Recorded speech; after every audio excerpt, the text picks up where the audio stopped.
Begin today the Gemara towards the bottom of Daf Samach Gimel Amud Beis. The Gemara brings here what it said in the Mishnah, 4 lines from the bottom of the Amud. Keitzad Yorad.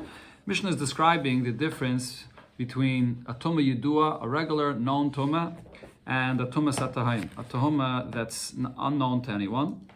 And the Mishnah there describes a person that went down to Toivel in a cave, and he discovers afterwards that there was a mace that was, or Tumas mace, that was floating on the water there. So in a case when he's inside this cave, he becomes Tameh. That's called Tumah Yidua. And then there's a Tumah that was found under the ground. That does not become Tameh. So here, because it mentioned in the Mishnah this example of a Tumah that's floating on the water, it will bring a certain halacha we learn out from Psukim regarding Tumah that's floating. And from the Psukim we see that there's a specific halacha that applies to Tumah that's floating. The stationary tumah, and then there's tumah that floats on water, has a different halacha when it comes to this detail the Mishnah is speaking about. Okay, so it said in the Mishnah, Keitzad Yorad. So Zok the Gemara Tzafa, when you have tumah that's floating on water, Eina metame le'inyin sheretz. It will not be metame you if it's a type of tumah which is either an actual sheretz, a creeping creature that causes tumah, or something that's similar to the tumah of sheretz. So what is this Gemara talking about? So first of all, the Gemara here is only talking about a suffix tumah. If a person touched this actual tumah, it doesn't make a difference if it's floating or if it's stationary. If you touched it, you're tameh. What we're talking about over here is a suffix tumah. What's usually the halacha of suffix tumah? If you're in a rishus hayachid, in a private place, similar to what the Mishnah was speaking about, you're inside a cave, a suffix tumah is metame you. We actually learned that out from Saita. But here, what the Gemara is saying is, this halacha that a suffix tumah is metamayu in a rishus hayachid does not apply if that tumah is floating. And that's one point. That's what it means here. Now another point here is when it says le'inyin sheretz, according to most Rishonim, what the Gemara means to say is we're talking about the tumah of a sheretz or any other tumah that you have a suffix whether you got tumah from it similar to a sheretz. What's unique about a sheretz? If you contrast it to a tumas mace, the tumah that comes from a mace, of that body, is not only if you touch it, but you could also become tameh if you're a tumas oihel. You're under the same roof with it, or it forms the oil over you. So this halacha the Gemara is about to say now does not apply to tumas oil. Only applies to a tumah which is either a sheretz or like a sheretz, which is that the suffix is whether you touched it or not. So regarding this, if it's floating on the water, that tumah does not apply. Tanya, we learned in a Braise, or the others say the Tnan, it's a Mishnah, suffix tumah. If there's a suffix of tumah of this sheretz, or again, any tumah that you touched, or it's a suffix if you touched it, similar to a sheretz. So the Tanakama says tzafa. If this is floating, bein b'kelim, whether it's floating in water, which is in a vessel, which could be a large mikveh or any vessel, bein b'karka, whether it's floating on water, which is just on the ground, tahira. It's a floating tumah, it's not stationary, and there's a suffix if you touched it or not, you're going to be tired. And again, that's even though it's in a rishus hayachid, and usually in a rishus hayachid the rule would be that you should be tameh. However, Rav Shimon says there's a difference. B'kelim, if this tumah, this sheretz is floating inside a vessel, then tmeya, then you will be tameh. But bekarka, if it's floating on water that's on the ground, then tahira, then you will be tired. Okay, there's a difference, and as we'll see, the Gemara is going to bring right now the psukim for the source of this distinction. I mean, none of these things really, when it comes to tumah, are really logical, it's just all based on the psukim, and the Torah describes when and how the tumah applies. The karka means on the ground, ground, or a spring of water, or water inside a well, things like that, which is in the ground. That's what it refers to. So the Gemara, my time, the Tanakama. So what's the source of the Tanakama that says that this halacha of tzafa, that when it's floating and it's a suffix tumah, you do not become tameh? So what's the source of this? The source is the psukim, because ksiv, when it talks about a sheretz, in one pasuk it says b'chol hasheretz hasheretz, that the creeping creatures they cause tumah sheretz hasheretz when it crawls anywhere. So it's kal makom shehu sheretz. In this pasuk it's mashma. It doesn't matter where this sheretz is, whether it's on the ground, whether it's stationary, whether it's floating. Either way, it causes tumah. But in another pasuk it clearly says al haaretz, that the sheretz is crawling on the ground. Here, so here is the source of this concept that we see that this sheretz, which is metamayu, has a certain limitation only when it's on the ground. Okay, so how do we reconcile these two psukim? V'adai magoi, if you definitely touch this sheretz, so then tame. Then that's what the first pasuk says. Sheretz hasheretz kol makim. You'll be tame anywhere, because if you definitely touched it, there's no distinction if it's floating or if it's on the ground.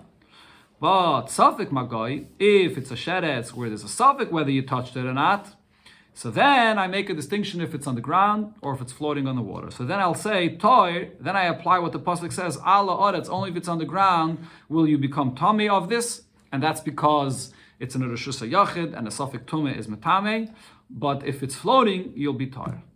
That's the source for the difference. But over here, according to the Tanakama, there's no reason to make a distinction when it's not ala oretz, which means it's floating, whether it's floating in a keli, whether it's floating in a well, in a spring, which is on the ground. Same thing. As long as it's not on the ground and it's a situation of a suffix, you'll be tar.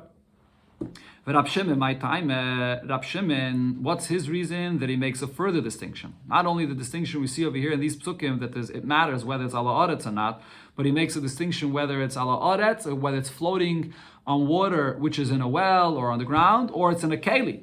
So Rab Shimon's reason is Amaule. All it says ksiv. There's the pasuk there in the same parsha. It speaks about the shrotzim. The pasuk then says ach mayon. So the continuation of the pasuk over there, it says ach mayon. Ubar mikve mayim yeh toir. So a mayon, and you have a boir, so you have the wellspring, the pit, and a mikve mayim, an area that there's a pool of water that gathers together, you'll be toir there. And then the pasuk there concludes and says, v'negei ben avlasam yitma. If you touch an avela from the sheretz, you'll be tamei. So this is sort of a contradiction here, or there's two different things the pasuk is saying. The pasuk starts saying ach mayon, which means mayon, the pasuk there in the simple pshat, or one of the pshat, and the way the Gemara is learning it here is that even if you have a sheretz inside this mayon that's floating on the water, the sheretz floating on the water will be tahir. But then uksiv, afterwards the pasuk says yitma. In the same pasuk it says that the nevela, that a dead carcass of this sheretz will be tameh. So you see that sometimes a sheretz floating on the water will be tameh, and sometimes a sheretz floating on the water will be tahir. So okay, Tzad, what's the distinction? Tzafa b'kelim, if it's floating in a keli, which is what the pasuk there says, mikveh mayim. Mikveh mayim is rainwater that is pulled together in a keli, like a mikveh today. So then tameh, that will be tameh. That's the second half of the pasuk when it says, because you read it together, not read it together actually, but when it says v'negei ben avlasam yitma, it's going on the mikveh mayim, which is in a keli. There, the fact that it's floating does not cause any leniency. It'll still be tameh by a suffix tumah. But the karka, if this sheretz is floating on water, which is in a pit or in a well, like it said in the first part of the pasuk, mayin and boyer, over there, tahir. It'll be tahir if it's a suffix, whether you touched it or not. Okay, so this is the halacha about tzafa. Now the Gemara here is going to continue to bring a braise, more details regarding this new concept we have regarding tumas sheretz, or as I mentioned, most Rishonim say not only tumas sheretz, any other tumah that's similar to tumas sheretz, where the suffix is whether you touched it or not. Other halachas regarding this. So Tana Rabbana we learned in a braise, kol hanitolin v'hanigrarin. We're talking here again about the situation where it's floating on the water, this sheretz, but it's not just floating on its own on the water. The person is holding it in his hand while it's floating on the water, or the person is dragging it somehow. He's dragging it with a rope or somehow, or with a leash. He's dragging it and it's on, but it's still also floating on the water. So nevertheless, fake on tame. The situation that we're speaking about, it's a suffix whether you touched it or not, you'll still be tameh. Why? Didn't we say that any time there's a suffix tameh of a sheretz that's floating, that you tahir? So the reason is, the Braisa says, the fact that you're holding it, or the fact that you're dragging it, so it's considered to be like it's stationary, like it's lying, and it's not included in the status of floating. What's the suffix? Again? What's the suffix? You're touching it. No, but the shaila is someone else touched it. The person that someone else touched, someone else as a suffix, whether he touched this sheretz that someone else is holding. That's the suffix. Okay, so yeah, okay. So both of these situations are considered to be munachin, not floating. V'han is rokin, when you have a sheretz that was thrown.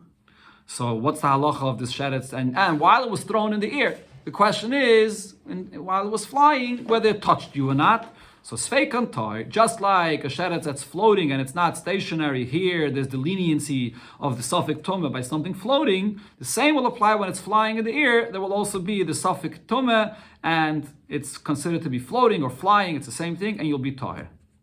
Says the Braise, this all applies when the suffix is whether you touched it or not.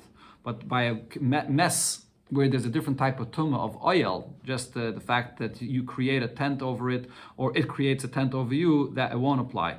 Chutz min kizayis hameis. So this leniency of floating does not apply to a kizayis of a mace, which is the shear of a mace that causes tumah. And what the Braise is speaking about is the kizayis of mace when there's a suffix, even if it's floating, but it's a suffix whether there was an oil caused over that you created an oil over it, or v'hamal al panei tumah, or the mace itself is is creating a tent. Mahal al panei tumah. Okay, so the way to read this is actually the reverse. Chutz min kizayis hameis, where the suffix is whether you formed a oil over it. Again, the mace that is formed the oil over you. Right? Oil always is two ways. Either the mace itself forms the oil over you, or v'hamal al panei tumah, that you were mal over the tumah. So either way, because the suffix is regarding the tumah of oil and oil of a mace, so over here this leniency of safa, of floating, does not apply. It'll be tumah either way. Because if it's in the Rishus HaYachid, again, if in the Rishus HaYachid the rule always is suffix tumah is tumah. And another place where this leniency of floating does not apply, and also the type of tumah that has this unique stringency that it causes what's above it to become tameh and what's below it to become tameh, even without touching it. And what does this refer to? Lasuy zav zava. This is by a zav, and a zava, the tumah of a zav has a specific stringency that where he is, what's above him becomes tameh, or even what's below him, even if he's not touching it, also becomes tameh. By a zav and a zava, you don't have this halacha that safa will have this leniency. Either way, it'll be tameh if there's a suffix, whether it was above him or below him. Okay, so now here the Gemara is going to bring a bunch of different tibayis benigay to this concept of floating. This leniency of floating, there could be certain situations where it's not clear whether we should define it as floating or should we define it as stationary. Rami Bachama asks the shaila. Mace, Bekeli, what happens if the mace, the source of the tumah, is where? Inside a vessel. But Bekeli, so now if it's in the vessel should be considered stationary. So the mace, there's no tzafa here, there's no floating. But Bekeli tzafa pnei hamayim. But this vessel itself is floating on the water. So mahu, what's going to be the halacha here? There's a few different girsas in the Gemara. We're going to go according to the girsa. Or mess, there's no chilik. Mess, there's no problem. No, by mess there is a leniency of tzafa according to Reiv Rishonim, as long as the suffix is whether you touched it or not. Similar to the tumah of a sheretz. If by a mess the suffix is whether it created an oil or not, the leniency of floating does not apply. But if it's a suffix whether you touched it or not, similar to a sheretz, that leniency does apply. So now what's the shaila here? So we're going to do partially the girsa of our Gemara, partially not. There's a few different girsaris here. So the shaila is, basar keli as linon. Do I follow the status of the vessel itself? And the vessel itself is directly underwater, so it's floating. So the mace inside the vessel is also considered to be floating, and the leniency of floating applies. Basar misa as linon. Do I follow the status of the dead corpse, which is inside the vessel, and therefore the mess itself is stationary inside a keli. It's not on the water itself, so therefore it's not floating. So the Gemara, according to this pshat, you got this over here in the Gemara, im tim tzeloimar lav. You have to add in over here lav basa keli as linon. If you're going to say that you don't go after the keli and therefore does not have a status of floating, it has a status of being stationary because the mace is not directly on the water. The mace is in the keli, which is on the water. So now, what would be the shaila in a bit of a different case? Mace agabi sheretz. The mace is also not directly on the water, but it's not on a keli. It's on a sheretz. A sheretz itself is also a source of tumah. So now, what's going to be the halacha here? Over here, there's a different suffix, and it's more of a svara to say that it's considered to be like it's directly on the water. So should I say as follows? Kivin the high tumas erev. The sheretz, if you become tummy from touching it, you only tummy until the evening. You go to the mikveh, and then in the evening you're tired. And v'hai tumah shiva. The tumah of a mace causes you to be tumah at least for 7 days. So it's a different level of tumah. So therefore I should say that the fact that this mace is on top of the sheretz, which is on top of the water, I'm not going to consider the mace directly on the water because it's on the sheretz, and the sheretz and the mace have different halachas. So command the mechse tume bekeli damya. It's like the mace is inside a keli, and therefore the keli itself is floating on the water, but the mace is not. Over here as well, the sheretz is floating on the water, but the mace on the sheretz is not. Oidilm, or perhaps I should say, tume smichtehi. Both the sheretz is a source of tume, the mace is a source of tume, so it's like one big tume. So when the mace is on top of a sheretz, it's like it's floating directly on the water, and the leniency of tzaf, of floating on the water, does apply. Further, if you'll say regarding this case, that it's as if it's floating inside a keli, because the sheretz has a different halacha of tumah than the mace, so it's not like it's directly on the water, it's like on a keli.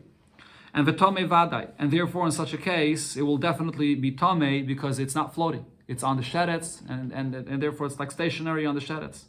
So now what would be in the following case? Sheretz al gabi nevela, what's if there is a sheretz which is floating on top of a nevela? Nevela is a dead carcass from animals, which has also a source of tumah, but not like the tumah of shratzim. They don't have the same exact halacha as tumah of shratzim, as the Gemara will soon spell out. And the nevela is what's floating directly on the water. So now, what's going to be the halacha here? Do I say that here they are more similar than the mace and the sheretz? Because kivin the tarvaya tumas erev, both a nevela and the sheretz only cause tumah until the evening. So tumas michti, it's considered to be like one big tumas. So the sheretz is like it's floating directly on the water. There's still a difference in their halachas. By a sheretz, it's metame if it's the size of a kazayas, and by a nevela, or the other way around, by a nevela, that is, it's metame only the size of a kazayas. But v'hai kadasha, the sheretz is metame the size of a lentil, so therefore has a bigger chumrah. So maybe if it's a different halacha, it's not like it's floating directly on the water. Further, the Gemara asks, sheretz al gabe sheretz mao. If you have one sheretz that's on top of another sheretz that's floating on the water. So what do I say here? Hani, do I say over here in this case, these two, vadai chat shiyuraninu, they have the same shear of tumah, the same, it's exact same tumah, so I say that the top sheretz is floating on the water together with the bottom sheretz. There is an interruption. One sheretz on top of the other. So the top one is not directly on the water, so it's stationary. Right to the Gemara says, Vimtim to loima sheretz al gabi sheretz. If you'll say in this case, one sheretz on top of the other. Since the top one is there's a break, there's interruption with the bottom one. Command the manche bekeli domi. Therefore, it's as if it's in a keli and it's stationary. How about sheretz al gabi nivelo shenimucha maho? If the sheretz is floating on top of a nevela, but it's not a nevela that's anymore a thick substance, but it's dissolved and it's inside the water. So over here, it's sort of floating in a liquidy substance. So do I say, kivin denimaycha, since the sheretz is floating on top of this nevela that dissolved, havile mashke. So therefore, it's already liquidy, it's already like fluid. So therefore, the sheretz is floating directly on water. And it's tzafa, the leniency of floating applies. This nevela, yes, it did dissolve, but really it's food, it's not water. So the sheretz is not floating directly on water. If you'll say regarding this nevela that dissolved, that is still considered to be a status of food, it's not water, so the sheretz is not floating directly on water. Sheretz agabe shichva zera mahu. If the sheretz is floating not directly on top of water, but it's floating on shichva zera, on semen. So the question is, does this have a status of fluid or of a substance which is not fluid? The Gemara says another suffix now regarding this as well. When it comes to shichva zera, it's fluid that comes from the body that's different than other fluids. Other fluids that comes from the body is taka fluids, but this is something that detaches from the body in a different way, and it's considered to be a substance, a part of the body. And therefore the sheretz that floats on top of it will not be considered directly on the water. Now the question will be, sheretz al gabi mechatos. If a sheretz is floating not directly on the water, but on the water from the para aduma. What's unique about the water of the para aduma? It has to be mixed with ashes, so it's not pure water. So the sheretz is not floating on pure water, it's floating on this water of the para aduma that's sort of like this mixture. And then the water of the para aduma is floating on top of the rest of the water. So now what's going to be the halacha here? Is the sheretz floating on the water or not? Says the Gemara, Loi Yadino, we don't know the answer to any of these questions. Teiku, this remains a question. Okay. Yeah, there is a rule, by the way, that the Rambam always paskins like the imtim salaima. Every time the Gemara goes from one shaila to the next, and in between it says imtim salaima. If you'll say that we resolve this shaila this way, now I have another shaila for you. He always paskins like the imtim salaima. Imtim salaima is an indication that we follow that tzad of the ibaya. Talk to Gemara. This really goes back now to the Mishnah itself, which discussed the idea that regarding tumas hatahaim, an unknown tumah. So when it comes to a Nazir and a Pesach, after the fact, you're done with your Naziris. Now you found out that during your Naziris you became tummy from this tumas hatahaim. You don't have to redo your Naziris. And the same thing, you don't have to bring a Pesach Sheni. So Rav Amnuna says as follows: Omer Rav Amnuna Nazir v'isa Pesach. So both regarding the Nazir and a person that brought his Pesach, shaholchu bekever atahaim. They went in a place where there was a kever atahaim, there was a source of tumah that was unknown to anybody. Now, when did this happen? Bashvi shalahem. This happened to them while he was a Nazir, or before he brought the Korban Pesach, and this was on the 7th day when this person was already tummy from before. He knew he was tummy from before. And now it was on the 7th day when he was finishing his purification of his tumah. Right, then the 7th day he goes to the mikveh, or first you sprinkle the paraduma, and then he goes to the mikveh. On that 7th day itself, he also encountered a tumas atahaim, and it wasn't known to him b'chlal. And then what happened? He went to the mikveh, and he was mitayr himself. He thought he was mitayr himself. Really, he encountered a tumas atahaim unknown to him. And he went on, and he did his naziris over again, or he went and brought his Korban Pesach. And then later on, he discovers that on that 7th day that I thought that I'm being mitayr myself, I really encountered a tumas hataim.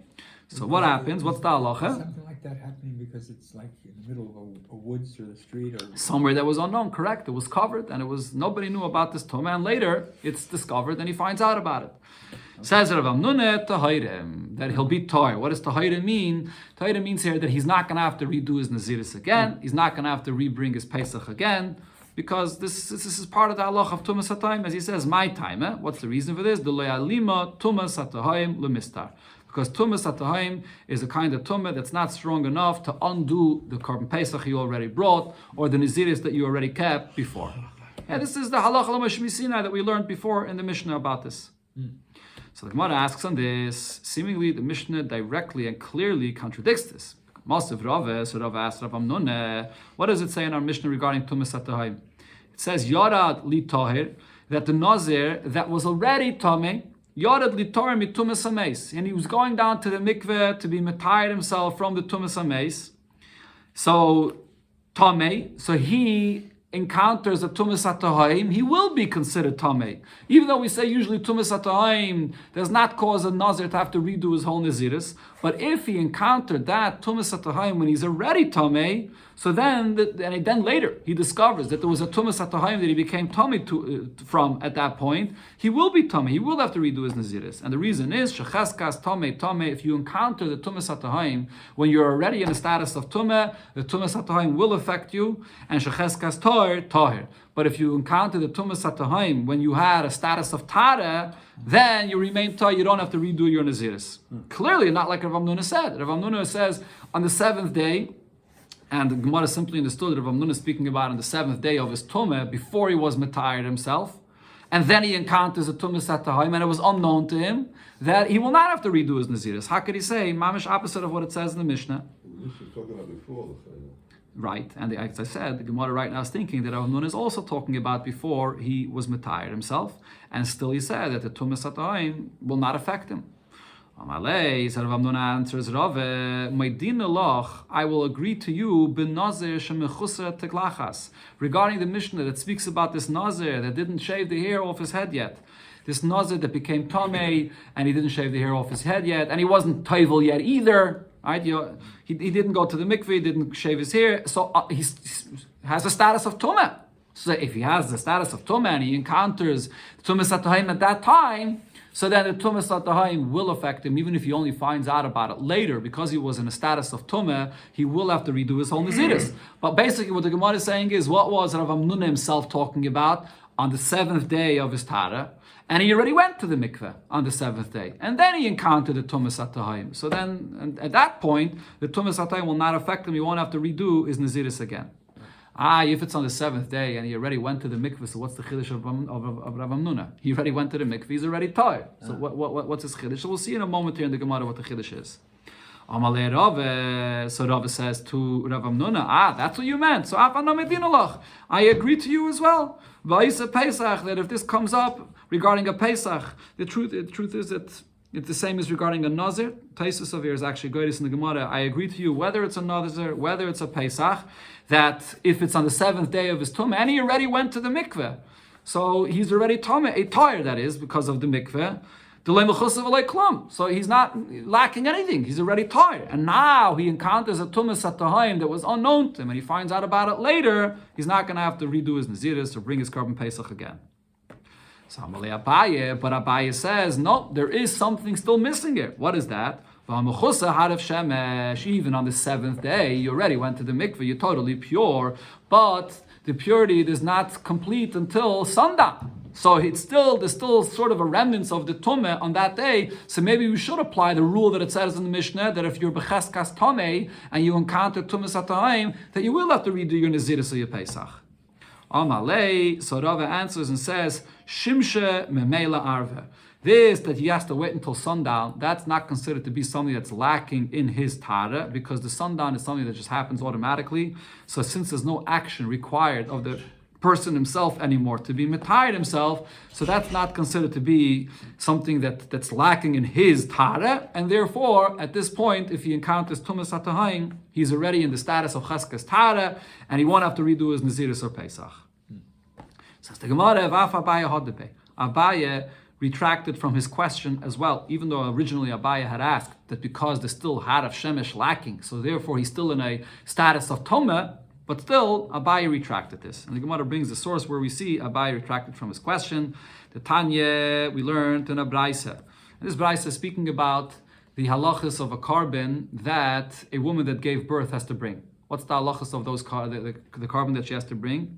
So, regarding a woman that gives birth, she brings her carbon when she's totally purified. When does she become purified? So, one example for this is if she gave birth to an akeva, her purification comes on the 80th day of her birth. On the 81st day, that's when she could bring a carbon. Okay. So now, what happens if this woman gave birth and then she miscarries a second time? Could she bring one carbon for both the first birth and the second birth, or really a miscarriage? So it depends. If it's within those 80 days, so then she brings one carbon. But if she miscarried already after the 80 days, on the 81st day and going forward, so then she's going to have to bring a separate carbon for that. That's the basis of this halacha we're learning here. So the Tanya of the Braisa says, Yoim Elois Tavi.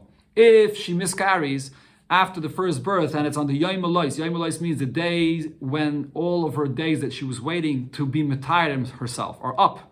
So in other words, that takes 80 days. And then on the 80, for Nekeva at least, it takes 80 days. By a Zachar, it's actually 40 days. But let's speak about a Nekeva, which is 80 days. Now on the 81st day, she becomes, or she miscarries again, she's going to have to bring a separate carbon for that. Taich Melois Loi Tavi. But if she miscarried within those 80 days, then she's not going to have to bring a separate carbon for this miscarriage. Says the Braise, now there's another scenario here. Yochel, I would think, that she never has to bring a separate carbon if there was another birth or it's really a miscarriage within those 80 days, before the days of her tada are up. But she always should have to bring a second carbon for a birth that happened after the days of her tada on the 81st day, like we just said. Now, what the Braisa really is referring to here is, it doesn't say it here in the Braisa, but this is the simple pshat, as the Rishonim here explained.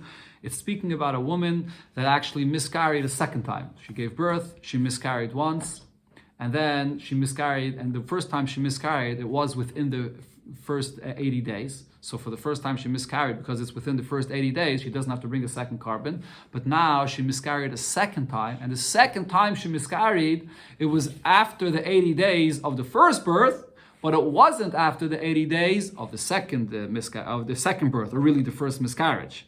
That's what we're speaking about over here. So the question is whether in such a case, for the second miscarriage, will she have to bring a separate carbon? Now the next two words in the Gemara that Rishonim take out, v'tipater mishteyem. So the question now is, with this second miscarriage, does she have to bring a separate carbon for that? Because it's after the 80 days of the first birth, but it's not after the 80 days of the second birth.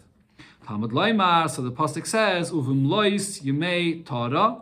The days that days that she becomes tar are full after the 81st, which means after 80 days on the 81st day, and the Brisa just says, "B'yoyim lois tavi," that within those 80 days, if she miscarries, so then again, b'yoyim lois tavi, if she miscarried after the 80 days, on the 81st day, then she has to bring a separate carbon. Toich lois loy tavi. But within the 80 days, she does not have to bring a carbon. So this drasha, the Brisa here brings from Ubum Lois Yimei Tara, it's not clear exactly how we're learning out from there regarding this second case that I just spoke about when there's three: a birth, a miscarriage, and another miscarriage. How do we see from here that for the last miscarriage that she will not have to bring a separate carbon? So the Gemara now explains, Rav Kahana explained this, Amar Rav Kahana, Shani hacha de mechasra carbon. Over here, that for the second miscarriage, she will not have to bring a second carbon, and the reason is because she never brought a carbon yet for the first miscarriage. Even though the second miscarriage is already after 80 days from the first birth, but what happens is, if this woman miscarries within the 80 days from the first carbon, she now cannot bring even her first carbon until the 80 days of the miscarriage are up. And now she miscarried within the 80 days of this miscarriage. Comes out she never brought a carbon for the first birth yet. So if she never brought a carbon for the first birth yet, so now for both of these miscarriages together with this birth, she's going to bring one carbon. Okay, so that's what the Brisa meant when it brought the pasuk of Lois Yimei Tara. The carbon for the first birth is only brought when the days of the first birth are up, that she's tired, and then she can bring a carbon. And that never happened because she miscarried. So therefore she can't bring a carbon. That's the pshat of this brisa. So now we come back to the point that the Gemara spoke about, which is regarding sundown. Sundown, does that matter? Do I say that something's lacking because of sundown or not? So the Gemara says, Ha samnami, going back to the beginning of the brisa. What was the first case the brisa said? The 81st day. The 81st day is the day that she's metired herself, or she could be metired herself on that day, and so she goes to the mikveh. But when this woman that gave birth goes to the mikveh on the 81st day, and she has to wait until sundown to become totally pure. So the question is, Hasamnami there as well. Mechasra harav shemesh. She's still lacking full tare. She still has to wait until sundown. What's the Gemara's question? The Brisa made a rule. If she miscarried within the 80 days, so then because she couldn't bring her first carbon yet, so now she'll bring one carbon for the birth and the miscarriage. But if she miscarried on day 81, so now because it's day 81, so now she's already in the time that she could bring her carbon for the birth, so now for this miscarriage, she'll have to bring a separate carbon. But the question is, even on the 81st day, she couldn't yet bring her first carbon. Why? Because even on the 81st day, she has to wait until sundown. Right. Now, the Rosh Avir just clarifies simple pshat in the Gemara that the truth is, this woman does not have to wait until the 81st day to go to the mikveh.